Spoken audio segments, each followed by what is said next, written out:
up, everyone? Welcome to Ditto, episode number 2. Super excited to be here. Matt, welcome. How are you today? I'm doing really great. Ash, how are you? I'm doing well. Excited to record today. Excited to get back I into know. the rhythm of recording these episodes. Yeah, I know. I've missed it, and I hope the audience has missed it, most importantly. So we'll see. Yeah, definitely. Yeah, I'm really excited about what we're going to talk about today. I feel like it's a Mm-hmm. pretty I feel like most people, if not all, have experienced this to some degree in whatever field they're 100%. in. So I'm excited for you to drop some knowledge on us Ah, and, and for us to kind of dive into this a little bit more. But yeah. Matt, would you like Do, to share with us what we're going to be talking about today?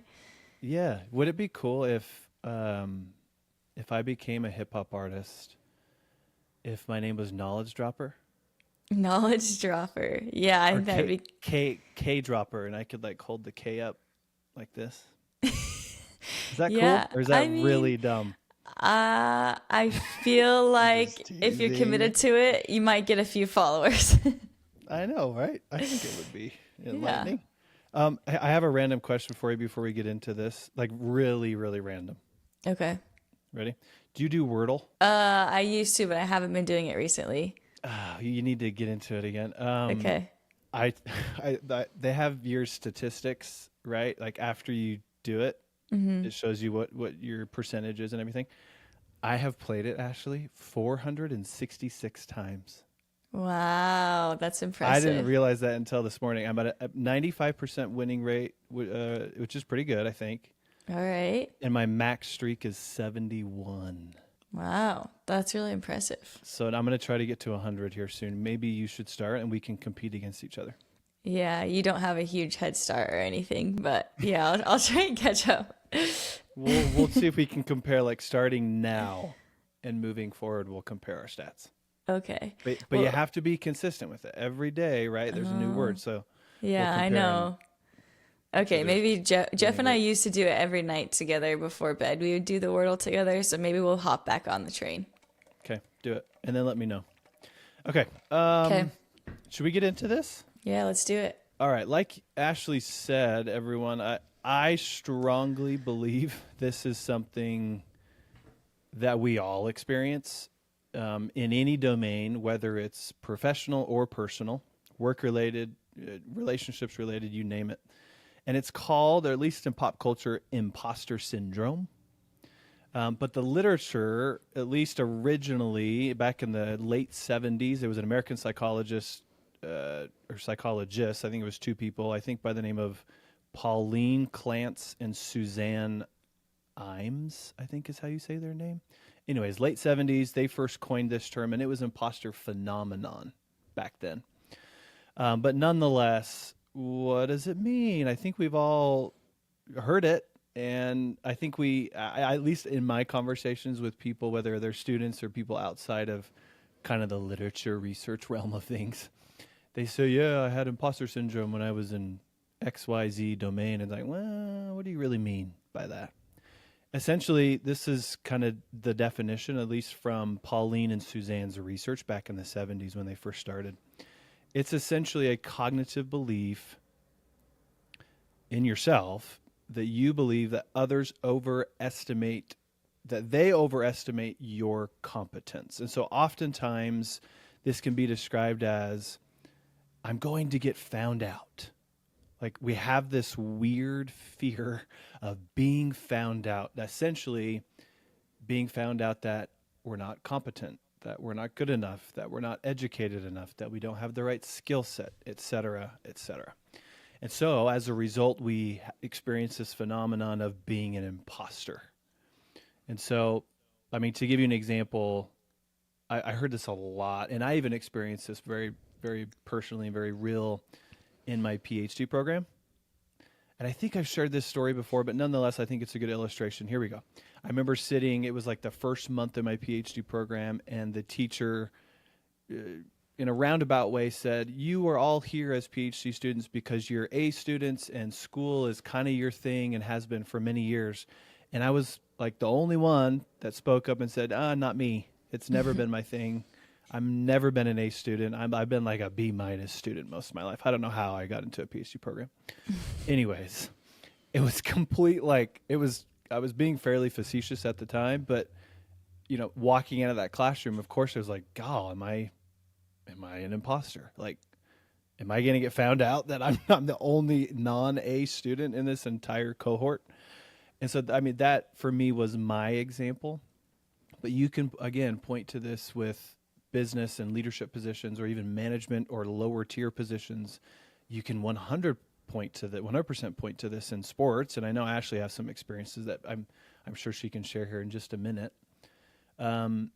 Around, again, like, are people going to find out somehow that I'm just not that good and I maybe even shouldn't even be here? I shouldn't be starting. I shouldn't be scoring as many goals. I shouldn't, et cetera, et cetera. So what does it look like? What are kind of the key ingredients, if you will, to imposter syndrome or imposter phenomenon? Here are 4, and this is, again, coming from a whole host of literature and stuff that I've gathered over the years, because I find this fascinating that essentially we experience this self-doubt, and it turns into this more of a phenomenon, and we go down these rabbit holes of more imposter-ness. It's just so interesting to me of where our minds can go. And so, again, it's been kind of a reoccurring theme and interest of mine over the years. And so here are some key ingredients to imposter syndrome. And Ashley, of course, I want to get your thoughts on every single one of these and how you have experienced these in your profession of being in professional sport. You ready? Mm-hmm. Yeah, let's hear them. Okay. First one, not surprising, is a persistent, keyword, self-doubt. And so let me ask you, Ashley, what role has any kind of self-doubt played in your experience of being a professional athlete, and how have you dealt with that? Go. Ready to go. I mean, I feel like I've experienced self-doubt at every single stage of like my career. I think like first and foremost, like my first ever attempt at playing soccer, I think I had a lot of self-doubt just because I didn't understand the positions. It was a new experience. I didn't feel like I had the skills that everyone else around me did. I started playing at age 8, which is quote unquote a little bit late. Yeah, older than most players. And so when I started playing, we already had like positions, and my perception of soccer was that you just like run around wherever you want and kick the ball. But my coach was like yelling at me like, stay on the right side, stay on the right side. And I was like, why? The ball's over there. So like even from like my very early stages of playing soccer to like trying out for like a varsity team or showing up to my first ever preseason training in college or playing professionally, I feel like at every stage there's levels of self-doubt, but yeah, I would say it's very common to experience self-doubt. Yeah, and I haven't played professional sport, obviously, but I've worked with quite a few athletes over the years and have read quite a bit of research and literature around this. And correct me if I'm wrong, it seems to be one of, if not the most common psychological negative themes for athletes is this self-doubt kind of ideology or component. Am I wrong? No, you're 100% correct. At least from my experience and my experience with like my teammates and stuff, and like hearing them express self-doubt, even though they've accomplished things before. Yeah. Like I think the hardest part is like you've done these things before. Like, let's take starting a new season, for example. Like this is my 9th season. Oh my gosh, that's Oh crazy. wow, you're getting old. No, don't say that word. I'm just kidding. This is my You're getting ninth. experienced. Yes, there There you you go. go. Thank you. Yep. This is like my ninth season, but I feel like every off season and then going into every season, you experience this, I don't know, self doubt or this just like worry of like, oh, will I be ready? Have I done enough? Am I prepared to start this new season, even though I should be leaning on all my previous experience and Hmm. using that to give me confidence and feel like, okay, I've done this so many times before, I'm going to be fine. So I feel like that's a skill within Mm. itself, but I feel like a lot of players, they've accomplished something and they're going to try and accomplish that thing again, but for some reason they don't use their past experiences and past successes to help fuel their like faith in themselves to overcome or to accomplish something again. That I hope everyone heard that because it's so key, and it's actually something I'm going to mention here towards the end of the episode today. Is how to deal with this effectively. And Ashley just said one overarching theme, everybody, that's so vital. And it's actually something we've already talked about in this podcast: past accomplishments. It's so amazing to me to talk to these athletes and to hear this self-doubt. And it seems like they have completely forgotten everything they've accomplished up to that point, especially people at your level, Ashley. It's like you're there for a reason, Joe Mm-hmm. Schmo or Sally Schmo.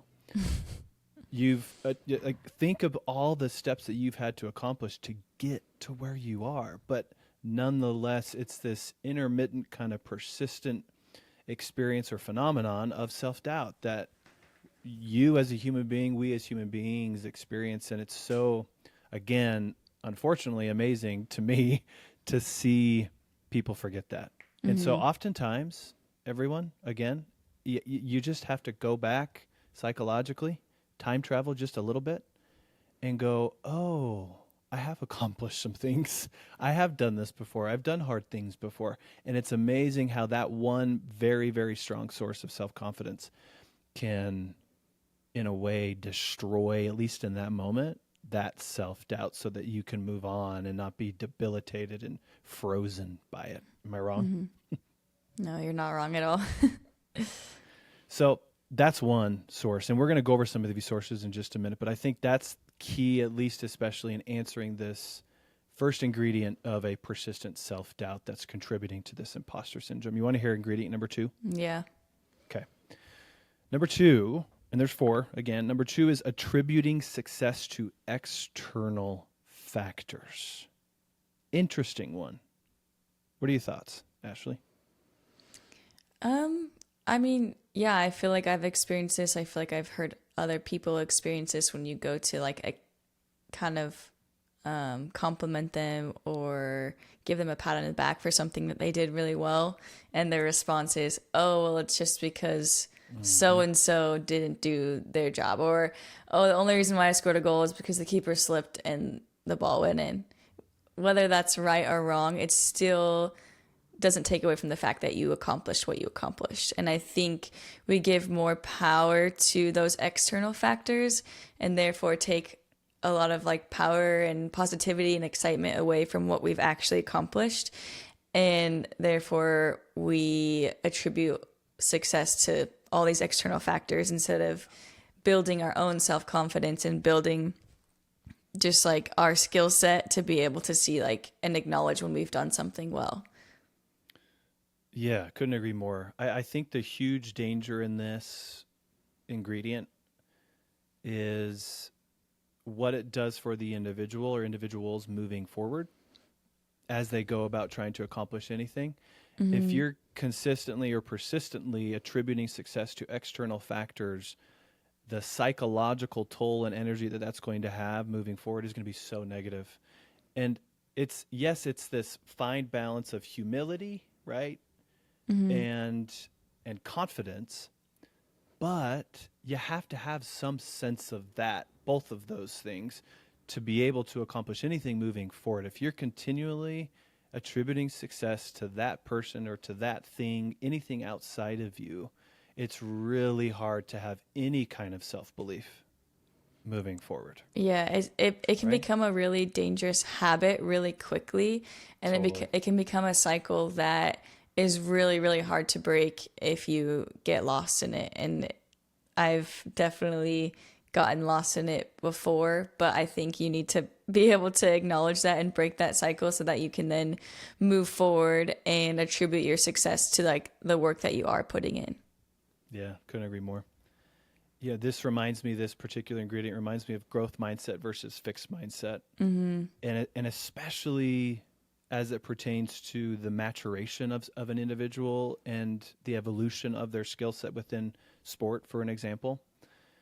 It's so important, especially from this orientation of being more growth mindset oriented, to praise effort rather Yeah. than the skill or the ability, because then it's, oh, I didn't have the skill or the ability, that person has more again. So you're now externally blaming and attributing things way more often, like you said, and getting in this habit of, oh, it's all them, it's all the other people outside of me. But if you, as the leader, or even if within yourself, are saying, look how much freaking effort I put into XYZ, and as a result, I got in second place or first place, or I was top five, or whatever it might be. I think that's a really healthy way, especially from an early age, to stay away from this continually attributing success to external factors. If you can praise the effort persistently, it's going to be so, so helpful. And that is very growth mindset oriented. Yeah, and as you're talking through this, it reminds me I'm watching the second season of Sprint right now, Ooh, the yeah, good. Netflix series, and it's Yeah. so fascinating to watch these Hmm. athletes competing at the highest level on the highest stage, like the ultimate competition, the Olympics, competing for a gold medal, and hearing what they have to say after, whether they've won or mostly it's very fascinating to hear what they say after they've like got second or third and were hoping to get first. A lot of them do a really good job of still being proud of themselves, but also like staying hungry and still wanting more. And a lot of them will talk about the work that they put in to get there and how they're really proud of themselves for being able to get to that point and then compete at that point, give it their all, do their very best, and accept the result, whatever that may be, whether it's in a gold, silver, or a bronze. And I think it just shows the mindset that all of them have. Like, it still sucks when you don't get to where you want to go, but you still have to acknowledge the work that you put in to get there. And you still have to, like, be proud of Hmm. yourself for doing what you have done. But it's okay to, like, still want more. And it's that fine line and that balance of not, like, being so hard on yourself that you can't move forward. Because I've seen athletes that are so hard on themselves that it's like impossible for them to move forward because they're just so upset that they didn't get the final result that they wanted. But then they're discrediting and missing like a whole chunk of time and effort and energy that they put in to get there. And so they're not able to really gain anything from the result because they're not able to look back and be proud of what they've put in and what they have accomplished, even though they did fall maybe short of the ultimate goal. Yeah. Yeah. Very well said. I think it really beautifully ties in everything you just said, Ashley, to this next ingredient, which is fear of failure. Track and field is such an interesting sport because you don't win a ton, and it's so individual. And so, in my mind, that fear would seem to be likely very present. But those, especially those track athletes, at least in my opinion, that are really, really good, aren't scared of failing. They just have a really great relationship with it. And they understand that not winning all the time is a part of this process, and whether it's in practice or an actual competition. And so here's your third ingredient, people. And I think it's, again, something that we all can relate to, and especially professional athletes. Key ingredient number three: fear of failure. I remember, I'm going to try to paraphrase it. Maybe it was Michael Jordan, Kobe Bryant, one of the greats. It was something along the lines of I can accept failing because everyone fails at anything, but I can't accept not trying. Mm-hmm. He can accept failing, but he cannot accept not trying. That's not being scared of failing. And to get to that type of mindset is so healthy because in any sport, you're not going to win all the time. And so when you don't win, it's not going to be this sudden shock to the system. It's just looking at that experience, that so-called failure, as an opportunity to get better. But it Mm-hmm. requires a lot of deliberate and consistent practice to get there. And so let me ask you, Ashley, how has your relationship, similar to these track athletes that you were talking about, I think on some level, how has your relationship with failure changed over the years? And how have you, at least hopefully, and in knowing you, I think I could say this confidently, how have you developed a healthy relationship with failure? I love this question because I can think of so many experiences where I've allowed the fear of like not winning or failing to like kind of like hold me back, or like, oh, like, is it worth even trying if like the goal is so high and so far away and it's like feels almost Mm-hmm. impossible. But I love that we're talking about track because I feel like that's kind of where I first developed this healthy relationship with failure, because I ran track in high school. I actually ran cross country growing up as well. And not to make this about me or brag about myself, but I was pretty good. I bet you And were. I did win a lot of like cross country meets, especially at like a younger age. And Mm-hmm. then when I started running in high school and you run against girls that are older and faster and stronger and better than you, it's like super intimidating. And I kind of had, there was obviously a lot of like positive reinforcement from my family, especially my dad, of like, good job, like you're winning, this is amazing, like keep going. And my young brain was like, oh, they're proud of me because I'm winning, right? And then I would go race against someone that's like faster than me and I would lose, and I was like, oh, they're not going to be proud of me. But then I was met with the response of like, good job, like you tried your best, like keep working, like you'll get there. And that's when kind of it switched in my mind. It's like, oh, they're proud of me for trying and doing something hard, not the final result. And so I feel like that's where I first started to learn that like Mm-hmm. failure is you not showing up and giving it your best. It's not, failure isn't Totally. the final result. And that's a really, when you are a very competitive person and you're competing at the highest level, that's a really hard lesson to learn and to remind yourself over and over when you want that final result so bad.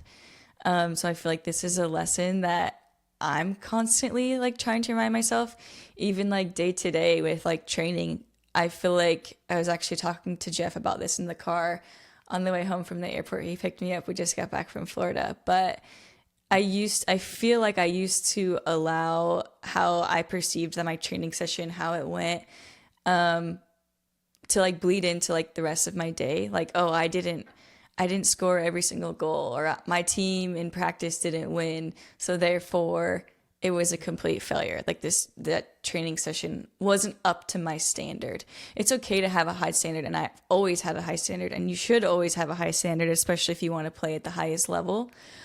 But where it becomes detrimental is if you allow that high standard to kind of like just consume you to the fact where you can't enjoy what you're doing. And if, because we know, we've talked about this before, if you don't enjoy what you're doing and you don't allow yourself to enjoy what you're doing, you're not going to get better. And so Right. it's this fine line of like, okay, I want to compete and I want to succeed, but how do I define success and how do I define failure? And ultimately, winning is a consequence of you doing all the right things, like putting in the work consistently day in and day out. It's not you focusing solely on winning, if that makes sense. Mm-hmm. Mm-hmm. Yeah, that was beautiful. I need to rewind that and listen to it again. Here's again to add to what Ashley just said, everybody. It's very growth mindset oriented. And essentially what Ashley is describing, correct me if I'm wrong, Ash, is you're in this process of experiencing these experiences as an athlete. You're distancing your identity from the performance and rather attaching your identity and really the effort and sense of motivation itself to effort. So Mm-hmm. rather than identifying to the performance, you're identifying with the effort. That for me is success. Mm-hmm. And that Yeah. for me is developing a healthy relationship with failure. Because even if you failed, if you can go back to that game or that competition and say, golly, but did I give 100%? And you go, yeah. Then you go, okay. Then there we go. They were better then, right? Or Mm-hmm. she was better, or that's why I was benched, or I don't know. But if you can answer that question and attach it to effort, attaching the identity to effort is just so healthy, especially from a mental health standpoint, emotional health standpoint. So Mm-hmm.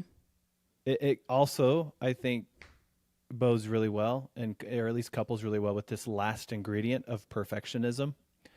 It's kind of this, I don't know, if a subcategory, if you will, of fear of failing is perfectionism. Um, this another key ingredient to imposter syndrome, and for me, it's another kind of phenomenon I think that we often tend to experience, especially if we're highly competitive people and we want to accomplish things. But again, like fear of failure, for those that are really well accomplished, I'm going to say that they have a very healthy relationship with quote unquote being perfect. In other words, they know that being perfect is unattainable. Mm-hmm. But like this growth mindset orientation points in this direction, they know that effort is perfect. Does that make sense? Mm-hmm. And so Yeah. their perfectionism is tied to effort. Am I giving 100% towards this objective today? That's perfect. Mm-hmm. Everything else can't be perfect because there's so many things outside of our control, but perfectionists thinks that they can control a lot of these things. Yeah. Anyways, what are your thoughts on some of the perfectionism there? Yeah, I would say that a lot of us sometimes perceive like perfection as also like comfort. Like if I have everything under control, if everything is Yeah. perfect, I'm therefore comfortable and things are quote unquote easy. But we all know that's like 100% backwards. If you actually want to get better and you actually want to succeed, you'll find yourself wanting to push yourself out of your comfort zone. You want to learn more. You want to be able to step into environments where maybe you aren't the smartest, the best, the fastest, the strongest, because if you put yourself among others who are better than you, then you will therefore also become better. You will rise to the occasion, or you will be able to like learn from those around you. But we have this perception that like if things are perfect, then I don't need to change. I'm perfect the way that I am. The skills that I have now are the skills that I need to get whatever it is that I'm wanting to work towards. And it's all backwards because as I've learned in my career, if I want to continue to get better, I need to be doing different things and challenging myself in different ways. The Yeah. person that I was as a rookie is not the same person as I am now in my ninth year playing Right. professionally. And so And you like I don't shouldn't. yeah, Yeah. Yeah. exactly. And I Yeah. don't want to be that person. And I also don't want to be the person I don't always want to be the person that I am now. I want to continue to improve. And I'm experiencing new experiences. So why would I handle them the same way that I did 5, 6 years ago?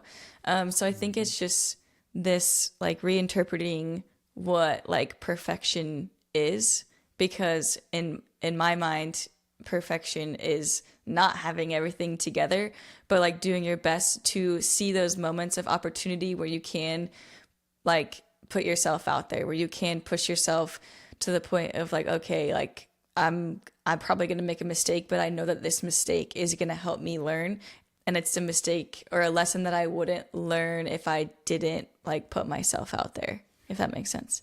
Yeah, it does. And let me ask you, with all your experience, because you are an experienced soccer player, Yeah. when did that materialize for you? Because that is like the way to look at this, especially from a psychological or mental health standpoint. When did you finally recognize or were cognizant of that, like, this is the orientation I need to attach myself to? It's hard to like pinpoint exactly like, oh, this is the moment, but I feel like it's been slowly over time when I've Yeah. realized the more I expose myself to harder things or do things that kind of push me out of my comfort zone or that are quote unquote scary, those are the times where I feel myself growing, and those are the times that I appreciate the most because it's helped reshift like my perception of myself and what I am capable of doing. I would say this podcast is a perfect example of that. I think Mhm. if you remember, we've had many conversations of wanting to start this podcast, but I think both of us experienced this imposter syndrome of like, Totally. Yeah. it's not going to be perfect, or we don't know how to do a podcast, and I don't have all the answers, but we were like, let's just go for it and we'll learn as we go. And I think Hmm. developing that learn as we go mindset is has bled into like all areas of my life, and I'm finding myself like doing a lot more things, pushing myself more and more out of my comfort zone in all areas of life because I realize that that's the type of person that I want to be, and that's how I'm going to continue to grow and be my best self. And I also feel like I'm motivated to be my best self for others, for my husband, for Hmm. my future family, whatever it is. And so if I'm just kind of like cruising and in cruise control and I'm like, okay, I've been playing soccer for 9 years, I know what it takes to get here, then I'm not going to probably be playing for much longer. And so I think Hmm. adapting that mindset in all areas of life for me has proven time and time again to be the most beneficial. Yeah. Wow. I love it so much. I have a book recommendation for everybody. It at least indirectly touches on all of these ingredients that we've talked about. It's called Mindset, and it's by Carol Dweck, and her last name is spelled Dweck. She is a psychologist at Stanford, and she has essentially spearheaded this literature around growth mindset and fixed mindset. And essentially, it's, growth mindset meaning, especially if we're looking from a physical lens, for those that maybe it's a little more familiar, we're looking at dynamic versus static. So dynamic being growth, you're continually moving, even if it's just a little step. And then static is fixed. Like, you believe that XYZ isn't going to move, that I'm not going to get better, or I'm at the top of my game. There's no way I can get better from here. And so, anyways, for those that are interested and want to read more about it, I could not recommend Mindset by Carol Dweck enough. Fantastic book. It's been kind of a staple in my library, if you will, for the last, I don't know, 10, 12 years. Um, okay, so to just review quickly, here are your key ingredients. If you're experiencing some of these things, maybe you can relate to all of them or two of them or maybe one of them. Persistent self doubt, attributing success to external factors, fear of failure, and perfectionism. Now, the last bit of this, Ashley, if you don't mind, I want to jump ahead to some of these mental skills, right? We're coming from, at least myself, a sports psychology lens. And so I think this would be really, really helpful to now give some really kind of applied tidbits, applied action for individuals, especially in those individuals that experience some of these things. So, what can you do from a psychological standpoint to change your relationship with your imposter, the imposter phenomenon? And I have four. You ready? So we'll go through these fairly quickly. But Ashley, if share an example, with any of these, please, if you want to. Number one, we've harped on this already, harnessing self-confidence. So essentially finding and unpacking those sources of self-confidence. And if you need to go back to episode One episode one, numero right? uno. Yeah. Yeah, very first episode. We go over 6 sources of self-confidence. Quick review, those 6 sources. Past accomplishments, it's something that we were just talking about. 2, vicarious experiences. So you're learning from other people. You're not comparing, but you're learning. Three, verbal persuasion. And so harnessing self-talk within yourself, but also external verbal persuasion. So you're more consistent with what you're taking in from coaches, teammates, loved ones, etc. Number four, imaginal experiences. So you're harnessing this amazing gift of mental rehearsal. So whether it's imagery or visualization, you're seeing what you want to happen before you actually go into the domain. Physical state is number five. So especially for athletes, utilizing this machine that you take to work every day, which is your body, and becoming healthier and stronger and faster. And then the last one, the last source of self-confidence is the emotional state. So harnessing the power of emotional regulation, emotional intelligence, and becoming more cognizant and regulated around what your emotions are doing and what role and what story they're telling you in your life, especially from, if it's negative, flipping that to more helpful positivity within your life. So there's number one, harnessing self-confidence. Number two is an interesting one, and I would love your thoughts on this, Ashley, because I know you've done this at least on some level. Mm-hmm. Celebrating small and big wins. So actually writing down and reflecting on some of these small and or big wins. How has that played a role in your life? It's played a huge role. I think celebrating specifically the small wins has helped me the most because I feel like we can go day in and day out without acknowledging the progress that we're making. And then when we get to the final like big win, or maybe it's not the result that you wanted, then you feel like a complete and utter failure, or you're like, oh, I'm not good enough or whatever. So celebrating those small wins just kind of fuels you and helps you know that you're like heading in the right direction. I think when you're dealing with an injury, this is when you learn this skill the most, is because you're not able to do what you want to be doing because you physically are not able. And so when you're held out of your sport, you have to be focusing on something, right? The ultimate goal is to now become healthy. And so you actually experience this like psychologically, but also physically. Like, you feel yourself like daily making baby steps. Totally. And so when you acknowledge those, I feel, this is just my personal opinion, there's no science at all behind this, but I feel like that actually helps you get better faster. I feel like when you're focusing on like the daily like small gains, you're then like creating more like hope and faith and positivity and just like overall better energy around this process that you're going through, that is very difficult and very easy to just be very upset and sulk and be negative about it. But if you're celebrating the small wins and the daily little steps, then I feel like you will get to that ultimate goal of wanting to be back on the pitch and healthier a lot sooner. And when you do get back on the pitch, I feel like you have this stronger foundation of like, I am healthy because I've acknowledged all the little steps that my body had to go through to then be able to be back on the pitch.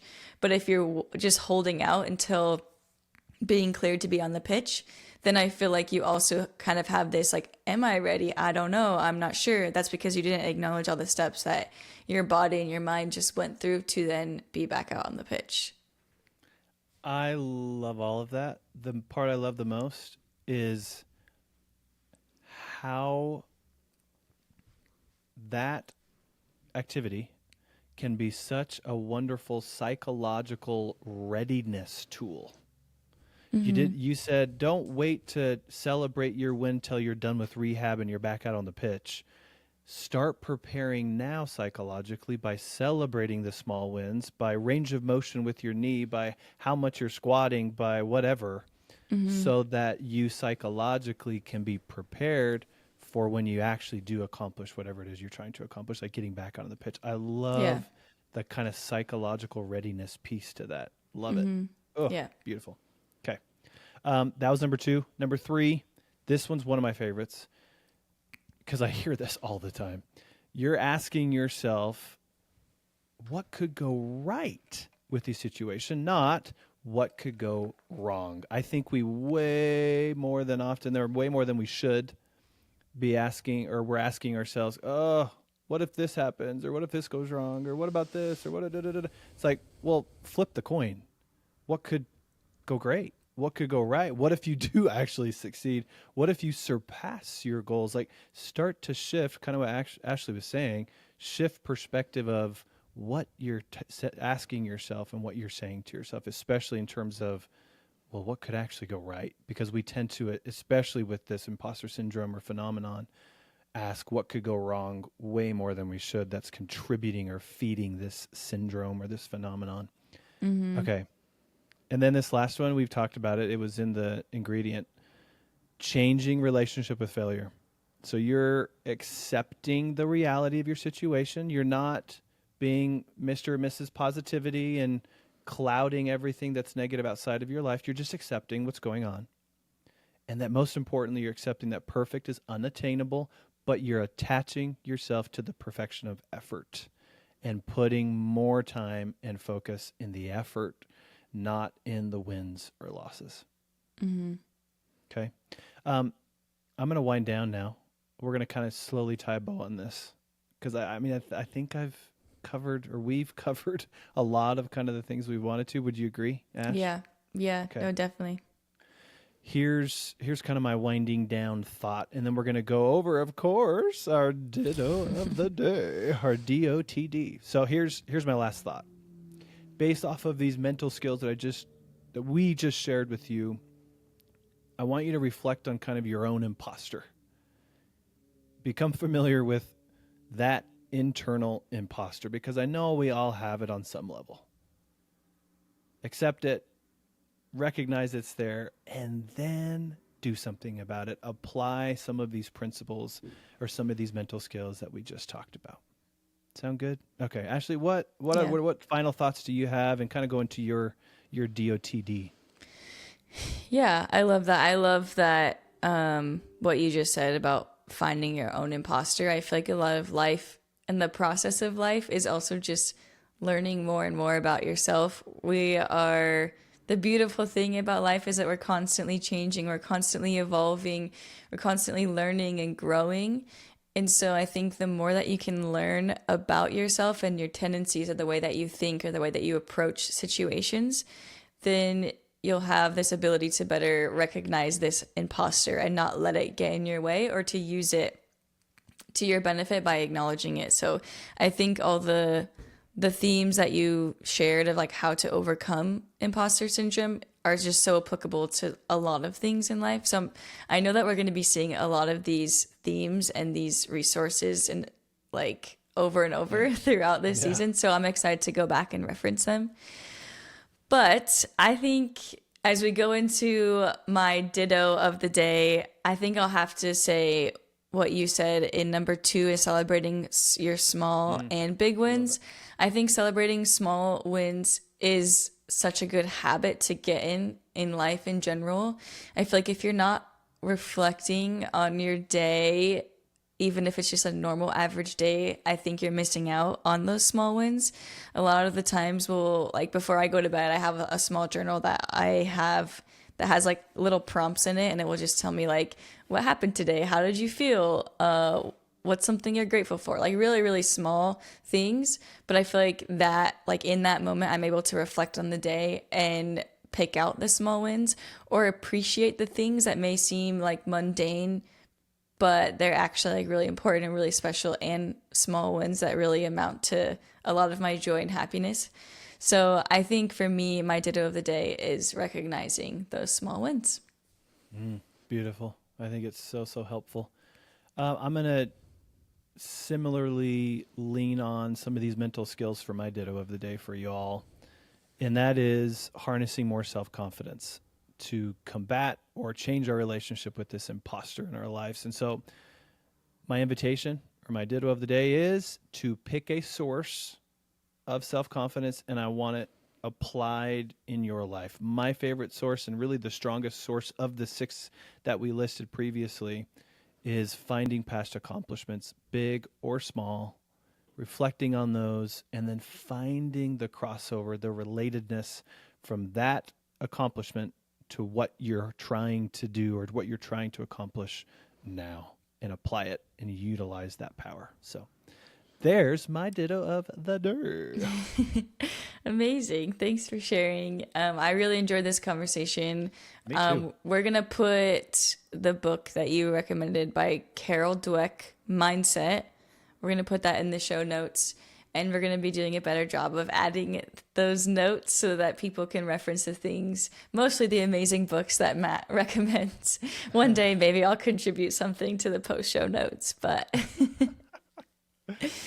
Oh, awesome conversation, Ash. Should we wrap it up? yeah, well, thanks Okay. everyone for listening. We're excited to continue to record. We have a few amazing guests in the pipeline that we're really excited Yes. about. So make sure you like, subscribe, share all the wonderful things so that you don't miss out and so that all your friends don't miss out. And thanks for listening. Have a Ditto, great day. ditto out. Out.